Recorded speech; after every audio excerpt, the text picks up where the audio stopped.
is your family is on. The next week, the next family is on. After 24 weeks, you would start again, and that's where you would get the second week of the year that you would be working. So, David, you will not be working so much throughout the year. Officially, you have 2 weeks that you're on duty throughout the year in the Beit HaMikdash. However, you're also on duty, you're also working on holidays. All holidays, everybody's equal in working in the Beit HaMikdash. All Kohanim on deck. So everybody is equal. Now, we are now on 55B. During the week that's not your week, if David would want to bring a karban, an offering, on the week that's not his week, he could come, he could serve, and he could he has the rights to that the week, to bring his own offering, even a week that it's not his week. However, if someone else comes, but he has no right to work during the week that's not his week for someone else's offering, and the rights of the skins of the offering or the meat, certain parts that go to the Kohen, belongs to the Kohen of that week. However, during the holidays, it belongs to all the Kohanim equally. Anything that comes as a result of the holiday are equally distributed among the Kohanim. However, the daily offering that comes during the holiday, meaning, let's say if today would be Sukkot, the daily offering that I would bring, you bring the rest of the week, generally, you still bring it on the Sukkot. It just is additional korbanot. So those daily offerings that were brought would be brought by the week, whoever Kohen would be on for that week, who officially week of the year that the holiday came out. And they would process those korbanot. So that is what our Gemara is focusing on. And the Gemara said that regarding the holiday of Sukkot, there was a total of 70 bulls that were brought over the holiday of Sukkot. The 70 is a big number because we know it's not a random number. It's a specific number that Hashem wanted. There should be 70 bulls corresponding to the 70 nations of the world. And the Gemara is going to explain what is the significance of what are we doing with the 70 nations of the world? Why are we bringing bulls corresponding to them? Now, the bulls are also the hides of the bulls most probably were the most valuable, and therefore most probably that was the most choicest animal to bring, is the bull. Now,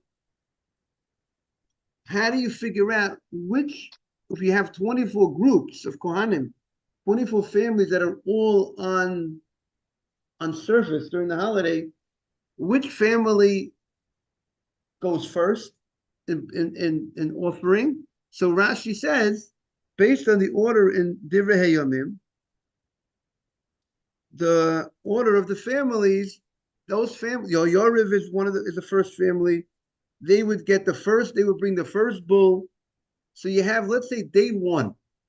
How many bulls do you have day one? You have 13. And we have another thing. The people who brought the bulls today did not bring the bulls tomorrow. Okay? The only thing was day two, there was one group that brought on day one, that brought on day two. Because if you have 24 groups and you have 13 bulls the first day, and you're going to have, now if you have 13 bulls the first day, how many groups did not bring bulls on the first day? 11 groups. Because you had 24 groups, 13 brought the bulls the first day, 13, you have 11 groups left. David, you with me? So now you have 11 groups who didn't bring bulls the first day. The second day of the holiday, you got to bring 12 bulls. So the next 11 families brought the next 11 bulls, and then the 12th bull on day two was brought by the first family. He gets a second crack at bringing. Yeah, that Simon he brought. So by the time day two finished, he already the first family Yoriv, he got already bull. He brought a second bull. However, day three, there's 11 bulls. So on day three, so the next 11 families brought the bulls. And then so on and so forth. Every day, you just continue in that order. By the time the holiday of Sukkot is finished, David, is it clear what's going on? By the time the holiday of Sukkot is finished, each family brought 3 bulls total, but there were 2 families, the last 2 families, family number 23, one rabbi, family number 23 and family number 24 only brought 2 bulls by the time the holiday of Sukkot was over. So that's what we the Mishnah was focusing on. Now, if with that introduction, we could look at the Gemara on 55b1, where it says Gemara.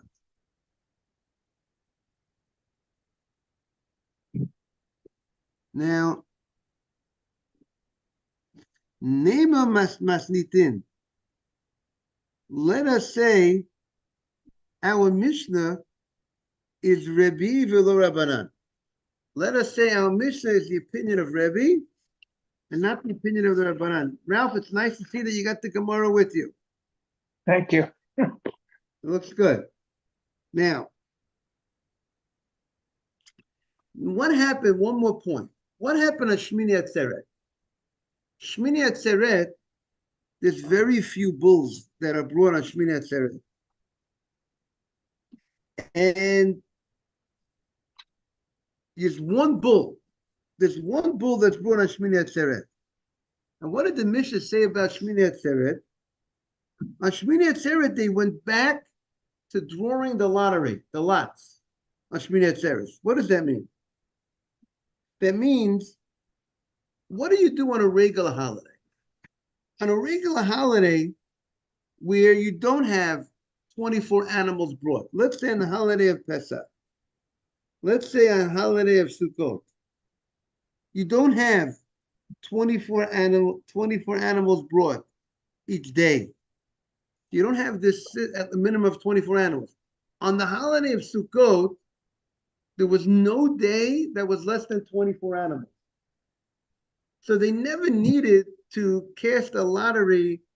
Every day there's 24, there are 24 people, 24 families that are going to be bringing an offering every day of the holiday, a minimum, right? And some days, some families bring more than one offering. Because you had 25 offerings one day, 26 offerings one day. The largest was 30 offerings one day. So sometimes one family would bring 2 animals. Multiple families would bring 2 animals some days, depending. But when it came to other holidays of, let's say, Sukkot and Pesach, where there are much less, much fewer korbanot. So what did they do on those days? Meaning to say, all 24 families got to divide let's say 18 or whatever the number of offerings that were on for the holiday Pesach of Sukkot. So how do you get 24 families to deal with less than 24 animals? So they went ahead. Let's say, for instance, Shmini Atzeret. Shmini Atzeret, there's only 1 bull, 1 ram, and 7 sheep. So we got a total of 9 animals.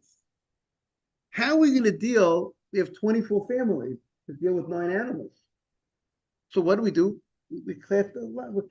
We'll see how they cast. They made a lottery, and whoever won that lottery, that they should get it. They are the ones that Hashem wants to bring those animals. So they will divide. So the Gemara Mishnah's understanding, that's how the 24 families divided the 9 the 9 animals that were born on Shmini Atzeret. So now, to that, the Gemara says the following. Nema Masnitin, let's say our Mishnah is Rebbe v'lo Rabbanan, is the opinion of Rebbe, not Rabbanan. The Tanya, we learned in the Braita. Har haba b'shmini, the bull that came on Shmini Atzeret. The question is, do we go ahead and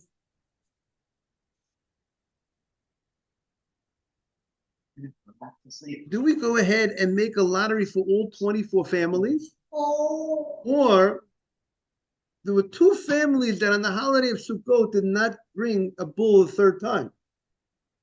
22 out of 24 families brought a bull 3 times. There was family number 23 on the list and 24 on the list that did not bring a bull a third time. So are we going to open up the process, the bidding, so to speak, only to these 2 families? Because since they missed out on bringing the bull on Sukkot, they're going to be one of these 2 families will win the lottery and get the bull on Shmini Atzeret. Or do we say no? We open it up for all 24 families. That is the question. David, do you hear the question? So the Gemara says, Netanya, Para Bob Shmini, the par that was born on the 8th day on Shmini Atzeret, but Chila Mefaisin Alav. We would go ahead and start it's not connected to the offerings of the holiday. What do you say? It's not connected to the previous day, right? And you go ahead and you make a lottery. Divri Rebbe. That's the opinion of Rebbe. And it's interesting that the word of piyus is used for lottery. Piyus is like to appease somebody, to make someone happy. Because you don't want anybody to be upset. So you make the lottery. You don't give someone favoritism over the other one. Everyone will equal rights to it.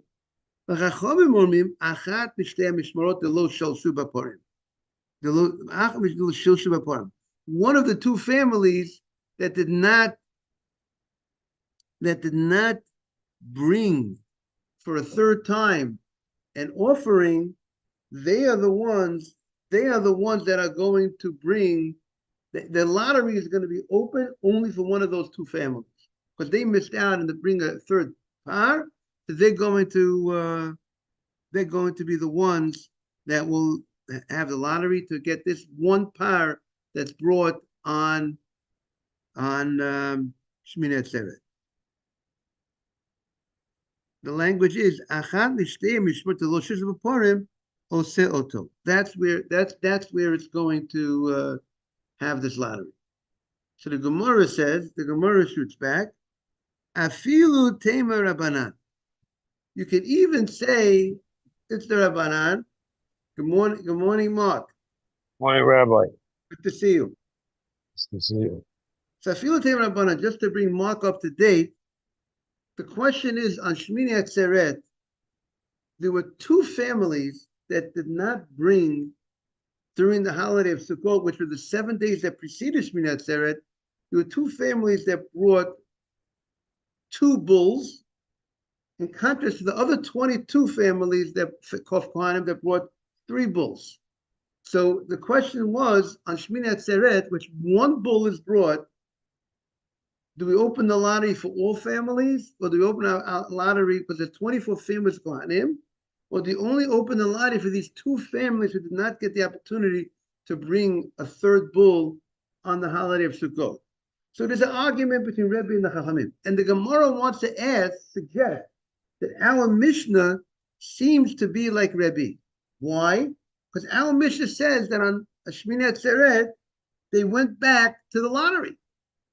So the Gemara understood lottery like the other holidays, that it's lottery is open for all families, all 24 families, not just for the 2 families. So that's what the Gemara wanted to say. So we see that, like Rebbe, that we don't just open the lottery for the 2 families that missed out on the Purim.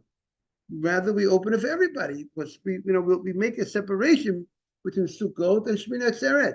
You missed out on, okay, for whatever reason, your family number 23 and 24 on the list, you at the end of that comes with the territory that you lose out, that you don't get to bring three bulls on the holiday of Sukkot. So the Gemara says, Afilu Temer Rabbanan. The Mishnah can even go like the Rabbanan. What do the Rabbanan hold? The Rabbanan hold that you open the lottery for two families only on the holiday Shmini Atzeret. But they also agree it has to be a lottery. So the fact that the Mishnah says that you do a lottery on Shmini Atzeret, not necessarily means a lottery for all 24 families of Kohanim. Rather, the lottery is limited to the two families. So it's no contradiction. The fact that the Mishnah states there's a lottery on day 20, on day 8, Shmini Atzeret, and the fact that the Rabbanan say it's only one of the two families are going to get it, it's not a contradiction. But even to figure out which of the two families are going to be the one who's going to bring the power, the bull on Shmini Atzeret, you need the lottery. So that's what the Gemara says. The two families, family number 23, 24, don't they need a lottery in order to know which one gets it? So therefore, the Gemara says it's not a contradiction. Ralph, are you on the group chat for the class? Are you on the group chat for our class, Ralph? Or Simon? Anybody have? If you want to send to the group, maybe it's a reminder so more people could come on. If anybody wants to send to the Simon, you're on the group chat. We got to make sure you get on. I'll do it. I'll do it. Thank you, Mark.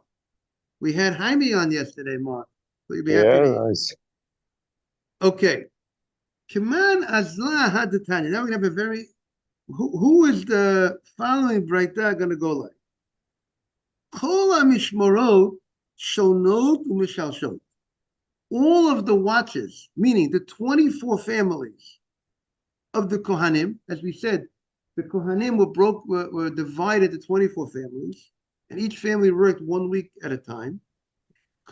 Every family throughout the holiday of Sukkot, they would bring Shonot, they would repeat and bring a second bull and a third bull. Throughout the holiday, the total amount of bulls that were brought by each family was 3 bulls. There were 2 families. There were 2 families that only got the opportunity to bring 2 bulls and did not have the opportunity to bring 3 bulls. Nema, Rebbe and Mark, we said in the Gemara, because what happened was day 1, the first 13 families brought the bulls. Day 2, the second 11 families, because there's 24 families, because day 2 there was 12 bulls.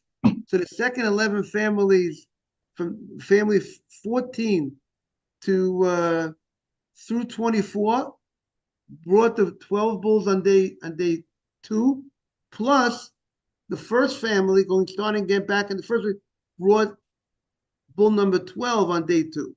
And then they continued in that process. And by the time you go through the holiday, there were 70 bulls that were brought total. Every family brought 3, except the last 2 families brought 2. So now Nema, this statement of the Braita is Rebbe v'lo Rabbanan. This statement of Braita seems to be Rebbe, not the Rabbanan. Because according to the Rabbanan, that says that when Shmini Atzeret came, one of the last 2 families brought a bull. So it comes out that you have not 2 families didn't bring a bull, you have only 1 family. At the end of the day, when Shmini Atzeret was over, there was 1 family that one of either family 23 or 24, one of those 2 only brought a total of what? Of 2. But this Braita says that every family brought 3, except there were 2 families that brought 2. But that's not true. The Gemara says, according to Rabbanan, this seems to be in support of Rebbe. So the Gemara says, Afilu Tem Rabbanan, even if it's the Rabbanan, my lo shilshu, what does it mean? They did not do a third bull, it means lo shilshu b'parei. During the bulls of the holiday itself, they did not get a third bull. There were two families during the holiday of Sukkot, which is a 7-day holiday. There were two families that did not get a third bull. But one of those two families got a third bull, Ashmini Atzeret. So when it says that all the Mishmarot got 2 and 3, except there were two Mishmarot, two families did not get 3, what is that referring to? During the holiday of Sukkot. But it is true that one of those two families, Ashmini Atzeret, got a third bull. Now I'm thinking that I want to support the Gemara's answer, proof to the Gemara's answer. Because if you think the Gemara is talking about including Shmini Atzeret, according to Rebbe, what happened on Shmini Atzeret? On Shmini Atzeret, there's a family, either there's one family got 4 bulls, or one family, either, meaning you, according to Rebbe, you opened up Shmini Atzeret, the lottery, to all 24 families. So it would not be that every family got 3 and 2 families that got 2. There will be a possibility that there will be a family that got 4. And there'll be a possibility that one of the 2 families that didn't got a third one. If you're counting, if the count is referring to all the bulls of the holiday, including Shmini Atzeret, then the statement that everybody got 3 and some got 2 would also not be true. Because if you're counting the Shmini Atzeret, then one of those families, one of those 24 got a fourth, or one of those 2 got a third. So it has to be, we're only counting the bulls of the holiday of Sukkot itself, of the 7-day holiday of Sukkot, where we say everybody got 3 times, but there was 2 families that got only 2. Okay, so the Gemara says, "Umay kamash malan." I mean, what is the chidush? If the Braita is not telling us the opinion of Rebbe, what is the Braita telling us? We could do the counting for ourselves. Can't we count for ourselves that if you do the math, there's every 3 watches got, 22 got 3, and two families got only 2. So we don't, what do you need the Braita to tell me that?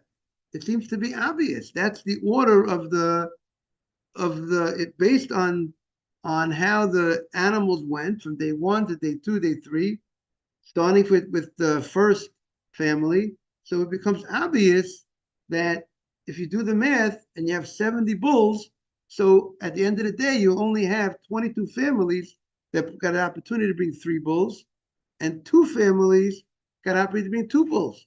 What do you need to, what's the chidush? What is the novelty of this Braita? And the way in the commentary over here, if the Mishnah would tell, if the Mishnah wants to teach us, if the Braita wants to tell us that we did not open the lottery then on Shmini Atzeret for the last 2 families only, so then it's a very nice chidush. The chidush is that when it came to the holiday, 22 families got 3, 2 families got 2, and when it came to Shmini Atzeret, everybody is equal again. Everybody, we open the lottery. So that's a chidush. So the chidush is we don't look at the fact that 2 families got only 2. That when it comes to Shmini Atzeret, the chidush is we don't say we open up, we give them special treatment for Shmini Atzeret. That's a chidush. But if we say, morning Mark, if we say that we're just everybody, that we only open up for these 2 families, what is the chidush? What are you telling me that there was? How many? You're telling me how many bulls were on the holiday 7 days? That 22 families get 3 and 2 families get 2. We could figure that out. The Gemara says, "Hakamash malan." The Bright is coming to teach us the following, that the people that brought a bull on day one will not bring on day two. Meaning, if the same people would be able to bring every day, then you could have people that brought 7 bulls. But the Bright is teaching us that the people that brought today don't bring tomorrow. Hakamash Malan, Mi Shehikriv Parim Hayom, the one who brought the bulls today, Lo Yakriv L'mocha. They will not bring bulls tomorrow. Ella Chozrin Chalila. They go in that order. The first 13 families would bring bulls, and then the next 11 families would bring the next set of bulls, or the next 11 plus to go back to number one. It's not that the first 13 brought bulls today, they have the ability to bring bulls tomorrow. No, you don't cast a lottery every day for that. You don't open the lottery every day that a person who wins good luck, good mazal, he can bring bulls every day. No, you give everybody equal chance. Every family, these 13 families brought the 13 bulls the first day. The next 11 families, or the 25, will bring the next 11, and then the 12th bull will start again from the first family. And then the next day, there's 11 bulls. The next 11 families will go ahead and bring. And by the time we finish, we have 22 families got 3 bulls, and 2 families got 2. We tried our best to make it as distributed, because they had divided the Kohanim among 24 families. The Kohanim would divide it into 24 families. And in Divrei Hayamim, maybe we'll take it out one day. Jaime was also asking about those 24 families. It names the families, who's family number one. And therefore, if you're family number one, and I would say you got that privilege being family number one on the listing because there was something unique. It's not random. Nothing's random. Just like what the Nesiim not shown. What? So the 2 families got. I would think that all the Kohanim were divided in these 24 families.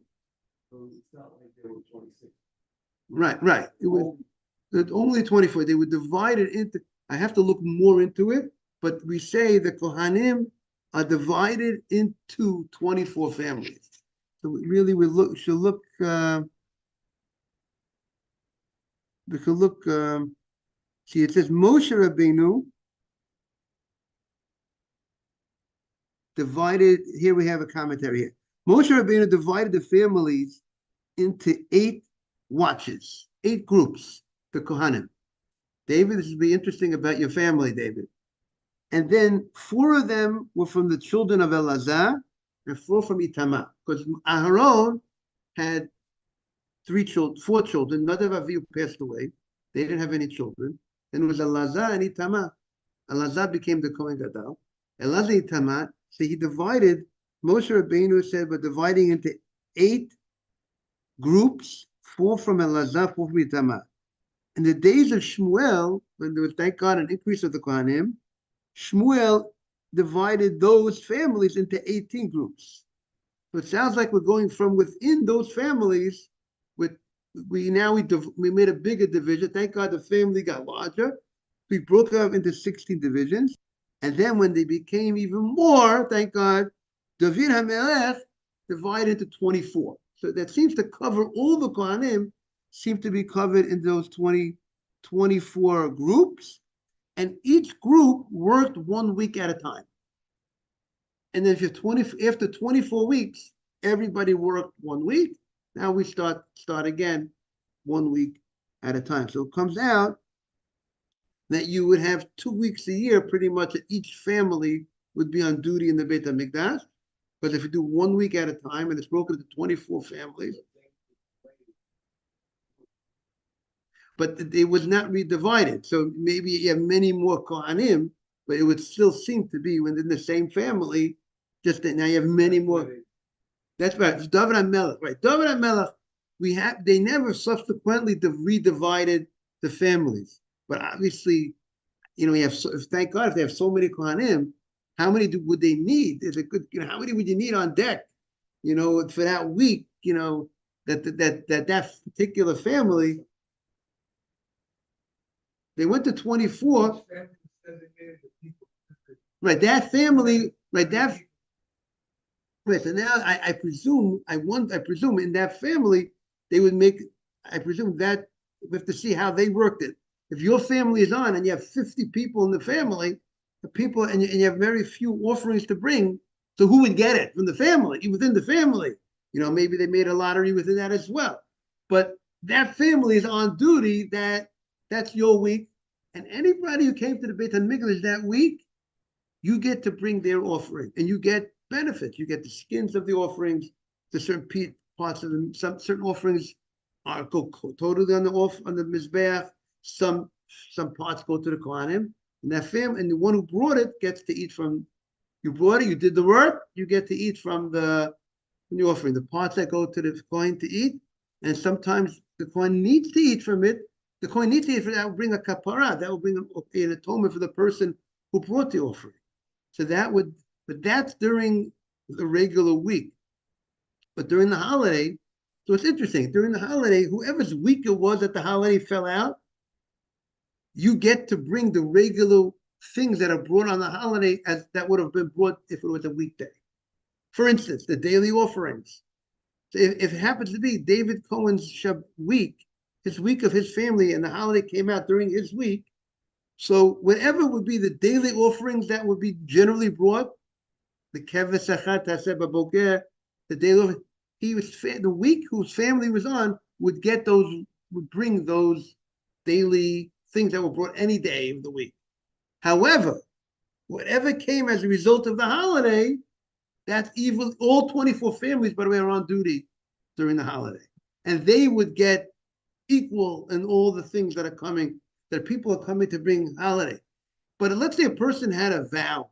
He made a vow. He said, I'm going to make a donation to the Beit HaMikdash. I'm going to donate an animal. And he happened to come up during the holiday season. So that's not brought because of the holiday. He could have brought this vow. He could have paid his pledge anytime during the year. He decided it's convenient. I'm coming up with a holiday. I might as well redeem my pledge now. And then you get into also their issues. The Torah says you can't. There's a violation if you delay 3 regalim. If you don't pay your pledge and 3 regalim, there's certain laws exactly how do you count the regalim? But there is certain laws you can't delay. So the family who happened to be that week of the holiday would be a big winner, I think, for those people that are redeeming one of their pledges. But it's not being brought in honor of the holiday. There's certain things that you need to bring in honor of the holiday that every Jew explain the 24 families are Kohanim. So they're working. It's not their story. They're just working, and they're working, and every person has obligation. Every male has to bring offerings in honor of the holiday. So those that you have to bring, that goes. That all 24 groups have rights to, and here the Gemara says all 24 groups have rights to bring those things for them. But when it comes to the regular things that have nothing to do with the holiday, that everybody, the family that's on duty is that week of the holiday, he's going to be the big winner, whatever's brought not as a result of the holiday. Hey, we'll be back tomorrow. I want to wish everyone an easy fast. You mean who owns the bull? The bulls, we said it belongs to the Kohanim. Again, the one whoever will bring the bull will eat from the bull. He doesn't. These bulls are brought from the community. You give it to the Kohen, whatever he has the rights of right. The one who offers it, he has the rights. Whatever he's able to eat from it belongs. Place where they have the whole herds of bulls. Yeah, there's a lot going on in the Beit HaMikdash. Thank you. Have a great day. Welcome back, David. Welcome back, Mark.